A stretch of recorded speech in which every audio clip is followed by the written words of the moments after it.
اپنے دل میں حضور اسلام کی محبت بٹھانا، یہ تمام مسلمانوں کی ذمہ داری ہے۔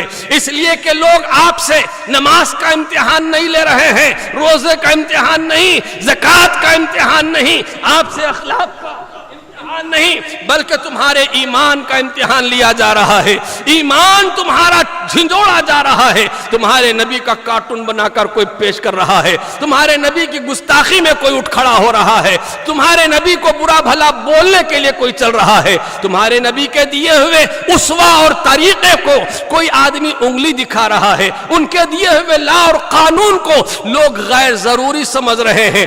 ایسے وقت میں جیسے 3 طلاق کا مسئلہ ہے، یہ پوری دنیا میں، پورے ہندوستان بھر میں کچھ دنوں کے لیے زیر بحث رہا، سوچے کہ یہ طلاق دینے والے کو جیل میں ڈالیں گے، اور پھر اس کے بعد اس کو کھانا کون دے گا؟ جس کو طلاق دیا اس کو پالے گا کون؟ یہ جیل میں رہے گا تو پالے گا کون؟ یہ حکومت پالنا چاہیے اس کو۔ پھر جیل سے نکلنے کے بعد پھر بھی اس کو اسی کے ساتھ رہنا، یہ سزا کس کی ہے؟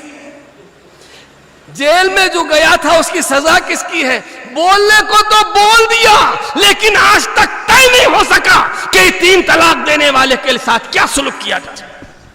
بولنے کو تو بول دیے، بہت بڑے دم دکھا رہے تھے، مگر کچھ بھی دم نہیں بلکہ دم دبا کے نکل گئے، دم دبا کے نکل گئے۔ میرے پیارے، میرے سرکار نے جو قانون دیا ہے اس قانون کا توڑ کسی اور کے پاس نہیں ہے، اس قانون کا جواب کسی اور کے پاس نہیں ہے، اسی لیے یہ بے بس ہو گئے ہیں اور تمہارے ایمان کا امتحان لینا چاہتے ہیں۔ ایسے وقت میں اب کچھ لوگ نماز لے کے پھر رہے، کچھ لوگ کہہ رہے کہ صرف نماز پڑھو، مسجد میں آؤ۔ ارے مسجد میں آئے، نماز پڑھنے سے کیا ہونے والا ہے؟ خالی مسجد سے ہوگی؟ وہ نماز کو حملہ تھوڑی کر رہا ہے، نماز پر حملہ کرنے والا نماز پر نہیں، روزے پر نہیں، زکوٰۃ حج پر نہیں، تیرے نبی پہ کر رہا۔ تیرے نبی کے دیے ہوئے قانون میں نقطے نکالنے کی چکر میں ہے، تمہارے نبی کے توہین کرنے کی در پہ پڑے ہوئے ہیں۔ اب کرنا تو کیا کرنا، یہی ایمان تو ہے، اسی ایمان کا نام ہے ایمان، حضور کی عزت کا نام ہے ایمان، حضور سے محبت کا نام ہے ایمان، حضور کی تعظیم کا نام ہے ایمان، رسول پاک کی پیروی کا نام عمل ہے، لیکن ایمان حضور کی ذات کا نام ہے۔ یہاں ذات پہ حملہ ہو رہا ہے، تم بات کو لے کر چل رہے ہو۔ میں کہوں گا مسلمانوں، اب اس وقت ضرورت اس بات کی ہے کہ اے مسلمان دیکھ، تیرا نبی وہ ہے جسے اللہ نے عالم ما کان و ما یکون بنایا ہے، اگلی پچھلی ساری خبریں اور سارا علم عطا فرما دیا ہے، جو اگلی اور پچھلا سب جانتا ہے، تبھی تو اس نے ایسا قانون دیا ہے جس کو نہ اگلوں نے بدلا ہے نہ پچھلے بدل سکیں گے، ایسا علم دیا ہے جس کو نہ کوئی اگلے نے بدلنے کی بہت کوشش کی مگر بدل کر کامیاب نہ ہو سکا، اور پچھلے بدلنے والے آئے تو وہ خود ہی بدل جائیں گے مگر مصطفیٰ کا دین نہیں بدلے گا، مصطفیٰ کا قانون نہیں بدلے گا۔ ضرورت اس بات کی ہے کہ مسلمان اپنے نبی سے محبت کریں۔ محبت کس لیے ہوتی ہے، محبت کیوں ہوتی ہے؟ اس وقت تک محبت کامل نہیں ہو سکتی جب تک تم ان کے احسان کو نہ مانو۔ باپ بھی ایک ذات ہے جس سے ہم محبت کرتے ہیں، مگر بہت سے بچے ایسے ہیں جو باپ سے بھی نفرت کرتے ہیں۔ اس سے اگر پوچھو تو اپنے باپ سے کیوں نفرت کرتا ہے تو وہ بولے گا میرا باپ پیتا تھا، بہت مارتا تھا، مجھے کبھی کھانے کو نہیں دیتا تھا، مجھے کپڑا نہیں پہنایا، مجھے اچھا پڑھایا نہیں۔ اب باپ کے ساتھ اس کے اخلاق ویسے ہیں، تو باپ، حالانکہ باپ سے محبت ہوتی ہے لیکن باپ سے کوئی بچہ نفرت بھی کرتا ہے، ماں سے محبت ہوتی ہے لیکن کوئی بچہ ماں سے بھی نفرت کرتا ہے، بیوی سے بھی محبت ہوتی ہے لیکن لوگ بیوی سے بھی نفرت کرتے ہیں، کسی کو اولاد سے بھی نفرت ہوتی ہے حالانکہ اولاد سے بھی محبت ہوتی ہے۔ دوستو، جب کوئی آدمی کسی کے ساتھ اچھا سلوک اور اچھے اخلاق اور اچھے احسانات کرتا ہے تو اس کے احسانات کی وجہ سے انسان اتنا دب جاتا ہے کہ اس کے سامنے اس کی محبت کا دم بھرے بغیر اس کے ضمیر اس کو نہیں چھوڑتا۔ دوستو، اگر آپ اپنے نبی علیہ السلام کے احسانات کو یاد کرو، صرف اس حیثیت سے کہ سرکار نے تم کو جو اسلام دیا ہے، اسلام پہنچایا ہے، آج ہم ایک مسلمان کہلا رہے ہیں تو حضور کے احسان سے ہے، حضور کے دم سے ہے، حضور کے کرم سے ہے، حضور کی محنتوں سے ہے، حضور علیہ السلام کی قربانیوں سے ہے۔ آپ نے سنا مجھ سے پہلے، تو حضور اسلام کی وہ قربانیاں یاد کرو جو ہم تک اسلام کو پہنچانے کے لیے مصطفیٰ جان عالم نے اٹھائے ہیں، اور پھر اس کے ساتھ حضور صلی اللہ علیہ وسلم نے جو ہمارے ساتھ کرم فرمائی کی ہے. دیکھو دوستو، ہر انسان لیڈر نہیں ہوتا، اور لیڈر وہی ہوتا ہے جس کے اندر رحم ہوتا ہے. جو عفو درگزر نہیں کرتا وہ لیڈر نہیں ہوتا، وہ ظالم ہوتا ہے. آج کل پورے لیڈر ایسے ہی ہیں، پورے لیڈر ایسے ہی ہیں کہ کسی کی کمزوری رکھ کے اس کو دباتے ہیں. مگر میرے سرکار کی بارگاہ ایسی ہے جہاں کمزوری نہیں دیکھی جاتی بلکہ نوازش پر نوازش کی جاتی ہے. سبحان اللہ، سبحان اللہ، بے شک. ایک صحابی ہیں، ان کا نام ابو لبابہ رضی اللہ تعالیٰ. فتح مکہ سے پہلے انہوں نے ایک خط مکے والوں کو لکھ دیا تھا کہ حضور صلی اللہ علیہ وسلم مکے پر حملہ کرنے والے ہیں، اے مکے کے کافروں تم ذرا ہوشیار ہو جاؤ. خط پکڑا گیا، ابو لبابہ حاضر کیے گئے. حضرت عمر کہہ رہے ہیں کہ یا رسول اللہ اس منافق کی میں گردن اڑا دوں. حضور فرماتے ہیں عمر یہ اصحاب بدر میں سے ہے، یہ بدر والے صحابہ میں سے ہے. اتنا بڑا کام کیا انہوں نے کہ حضور کے راز کو فاش کر دیا. حضور نے اس کو لا بھی لیا، خط ان کے ہاتھ میں موجود ہے.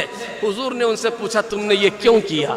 تو وہ کہنے لگے یا رسول اللہ یہاں جتنے مہاجرین موجود ہیں ان کا کوئی نہ کوئی رشتہ دار مکے میں موجود ہے، اور مکے والے وہ لوگ ان کی دیکھ ریکھ کرتے ہیں، اور ان کے رشتہ دار بھی وہاں موجود ہیں، اور رشتہ دار ان کے ساتھ اچھا سلوک کر لیتے ہیں.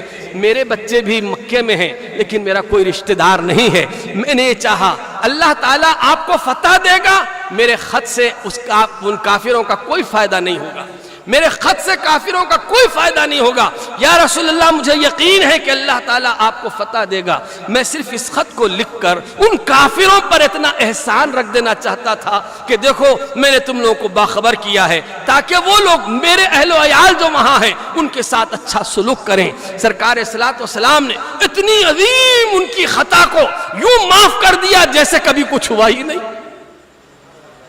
حضور صلوات و سلام کتنے عفو درگزر.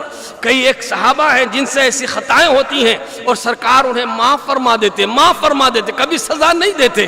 دیکھو جو معاف کرنے والا ہے وہی محبت کرتا ہے، جو معاف کرنے والا ہے وہی احسان کرنے والا ہے.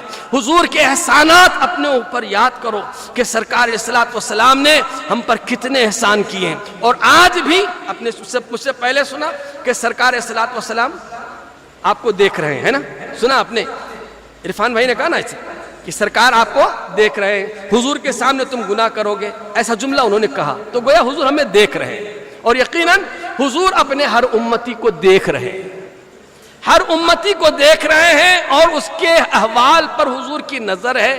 سرکار علیہ الصلوۃ والسلام اپنے ہر امتی سے باخبر ہیں. مگر سنو وہی رسول پھر فرماتے ہیں اکثروا علیہ بالصلاۃ یوم المشہود، جمعہ کے دن مجھ پر کثرت سے درود پڑھو. صحابہ کہنے لگے حضور ایسا کیوں، جمعہ کے دن کثرت سے درود کیوں پڑھیں؟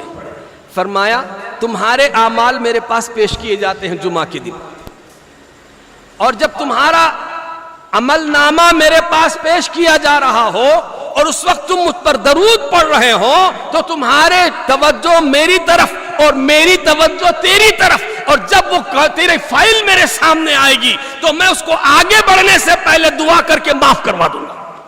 سبحان اللہ، سبحان اللہ. آج بھی حضور وہی عفو درگزر. حضور کا احسان سوچئے کہ ہم اپنی دنیا بنانے میں لگے ہوئے، حضور ہماری آخرت بنانے میں لگے ہوئے. حضور کو ہماری آخرت کی فکر لگی ہوئی ہے. رسول اللہ صلی اللہ علیہ وسلم سے آج محبت کی ہر مسلمان کو ضرورت ہے، اس لیے کہ یہ محبت کے بغیر اس امتحان میں کھڑا نہیں اتر سکتے. یہ جو آج کا فضا چلی ہے سرکار کی توہین کرنا، کچھ لوگ اس سے پہلے بھی چلے تھے جب ہندوستان کی آزادی کا موسم تھا، اس وقت بھی کئی کتابیں سرکار اسلام کی شان میں ہندوستان میں لکھی گئی. اور اب فرانس والا کر رہا ہے، کچھ 6 سال پہلے حضور کے کارٹون چھاپا تھا، پھر وہاں کوئی ہنگامہ ہوا. اب کی مرتبہ جو ہوا ہے آپ غور کیجئے، فرانس میں جبکہ مسلمانوں کی حالت بہت ابتر ہے. ایک ٹیچر حضور کے کارٹون دکھا رہا ہے، یہ بات سننے والا سن رہا ہے، اور عاشق نکلا تو اس نے اپنے محبوب کی گستاخی کرنے والے کا گلا کاٹ دیا. سبحان اللہ، سبحان اللہ. وہ یہ نہیں سوچا کہ کل کیا ہونے والا ہے، مگر اس کے سامنے وہ رسول اللہ صلی اللہ علیہ وسلم کا گستاخ نظر آیا اور اس نے موقع پاتے ہی اس کا گلا صاف کر دیا۔ آج پورے دنیا بھر میں جو فرانس کو لے کر لوگ ناچ رہے، فرانس کی جو چل رہی ہے کارروائی، اسی عنوان پر ہے، اسی بات پر ہے، اور سب کے امتحان چل رہا ہے۔ سعودی عرب خاموش بیٹھ کر ہے، ابھی کچھ نہیں بولا، جبکہ یہاں کے جتنے ہیں بڑے بڑے داڑھی والے اسی کے مذہب والے، ان کا مذہب ہی تو ہے سعود بروزن یہود لوگ کہتے ہیں، ان کا اندر یہود سے ملا ہوا ہے، ظاہر اسلام کا نظر آتا ہے، خاموش بیٹھے ہوئے ہیں۔ جبکہ اردوغان پورے ترکی اور دوسرے ممالک میں بہت زیادہ جلوس نکلے، بہت زیادہ اس پر لوگ احتجاج کر رہے ہیں، خود حکومتیں بھی ان کے ساتھ احتجاج کر رہی ہیں، لیکن سعودی عرب خاموش بیٹھا ہوا ہے، عربی ممالک بہت سے خاموش بیٹھے ہوئے ہیں۔ آخر آپ سوچئے تو صحیح، ان کا ضمیر کہاں گیا؟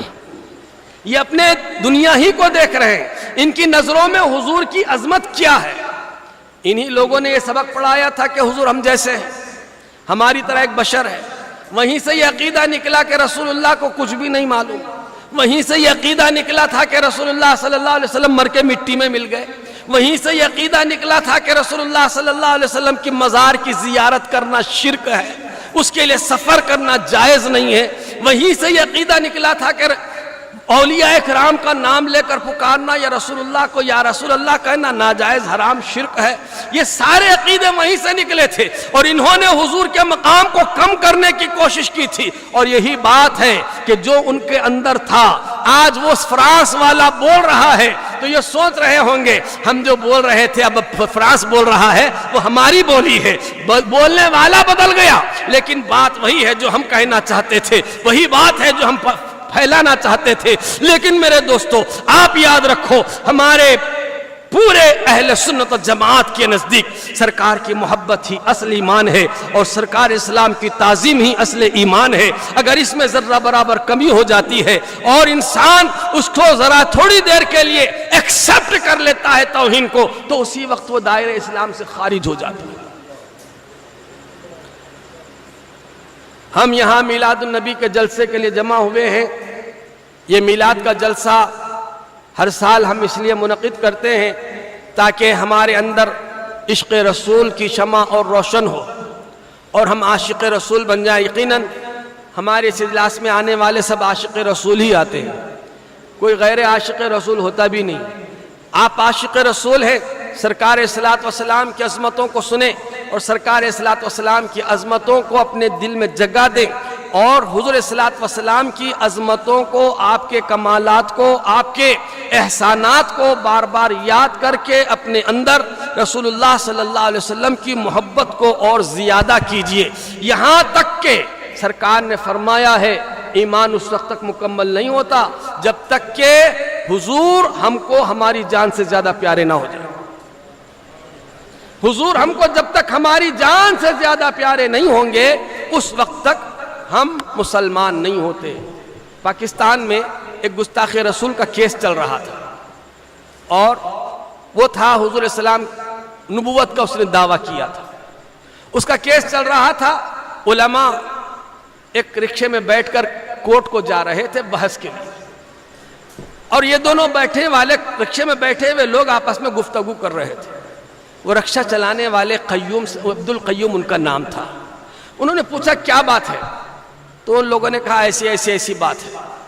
وہ سن لیا رکشہ والا، جب رکشے پہ ان دونوں کو چھوڑ دیا اور وہ مجرم کٹہرے میں کھڑا ہوا تھا جس نے حضور کی گستاخی کی تھی، یہ بازار گیا خنجر خرید کے لایا اور کورٹ میں گھس کر سیدھے سے اس کا گلا کاٹ دیا، جج کے سامنے کورٹ میں اس نے قتل کر دیا۔ اب جو اس کو اریسٹ کر لیا گیا، اس زمانے بھٹو کی حکومت تھی، اسے پھانسی کی سزا طے ہوئی، اور وہ بہت خوشی سے پھندے کی طرف جا رہا تھا، کہہ رہا تھا میرے پاس کوئی عمل نہیں تھا، یہی ایک عمل ہے، میرے پاس کوئی عمل نہیں تھا، یہی ایک عمل ہے کہ میں نے گستاخ رسول کو قتل کیا۔ یہ محبت چاہیے۔ عالم دیکھتے رہ گئے، میں رکشے والا نمبر لے گیا، واہ واہ واہ واہ، علم والے سوچتے رہ گئے، کہ ہم کیا کریں گے لیکن عاشق لے گیا عاشق رکشہ کھینچنے والا آگے بڑھ گیا. بازی لے گیا. یہ ہے محبت, یہ ہے حضور پر قربان ہو جانے کا جذبہ. صحابہ میں تھا تو وہ ایسا تھا کہ حضور کو چاروں طرف سے گھیرے رہتے تھے. بدر کی, احد کی لڑائیوں کو اگر پڑھیے تو آپ کو پتہ چلے گا کہ حضرت صحابہ اکرام سینہ حضور کے سامنے تانے کھڑے ہوئے ہیں کہ آنے والا تیر میرے سینے میں لگے, حضور کو محفوظ رہے, بے شک حضور محفوظ رہے.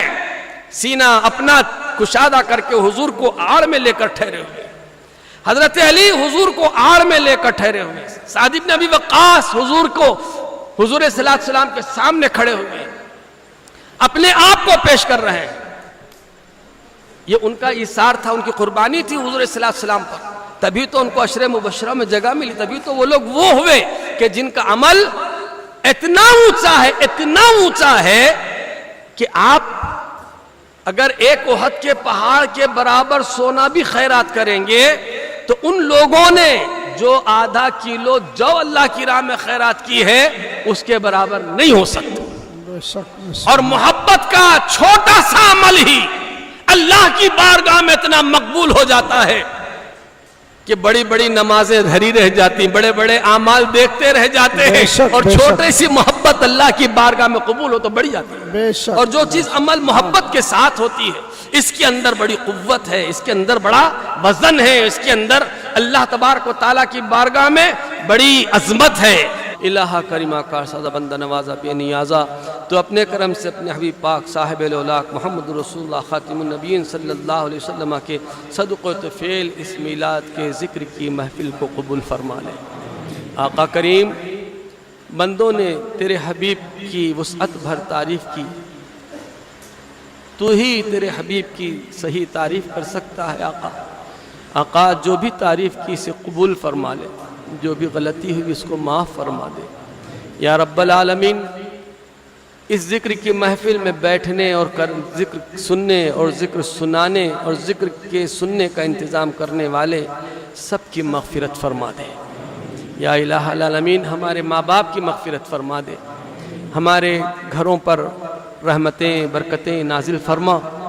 الہ العالمین, ہماری بے روزگاریوں کو دور فرما کر مستقل روزگار عطا فرما دے. آقا کریم, پریشان حال ہے مسلمان, تو اپنے کرم سے مسلمانوں کی پریشان حالی کو دور فرما دے. مسلمانوں کے روزی روزگار کے ذرائع مضبوط فرما دے, اور الہ العالمین جو ان کے اسباب رزق ہے اس میں برکت عطا فرما, دوام عطا فرما, گھاٹے خسارے نقصان سے بچا لے. اے آقا کریم, تو تمام مسلمان جہاں جہاں آباد ہیں ان سب کے جان مال عزت و آبرو کی حفاظت فرما. خصوصاً ہمارے ملک ہندوستان میں الہ العالمین مسلمانوں کی جان مال عزت و آبرو کی حفاظت فرما. مسلمانوں میں اتحاد عطا فرما, اتفاق عطا فرما, ایک جہتی عطا فرما, آپس میں ایک دوسرے کی محبت عطا فرما. دین ملت کے کام کو سمجھ کر آگے لے کر چلنے کی توفیق رفیق عطا فرما. الہ العالمین, ہمارے اندر جو اختلاف ہے اس اختلاف کو دور فرما دے, ہمارے عقیدے اور ایمان کو محفوظ فرما, صراط مستقیم پر گامزن فرما. الہ العالمین, کامیابیاں ہمارے لیے آسان کر دے. یا رب العالمین, ناکامیوں کو ہم سے دور فرما دے. آقا کریم, ہمارے قرضوں کی ادائیگی کی سبیل پیدا فرما دے. یا رب العالمین, جو بیمار ہیں انہیں شفا عطا فرما, جو صاحب صحت ہیں ان کی صحت میں برکت عطا فرما, جو اولاد والے ہیں ان کے اولادوں کو نیک اور صالح بنا دے, جو لاولد ہیں ان کو نیک اور صالح اولاد عطا فرما.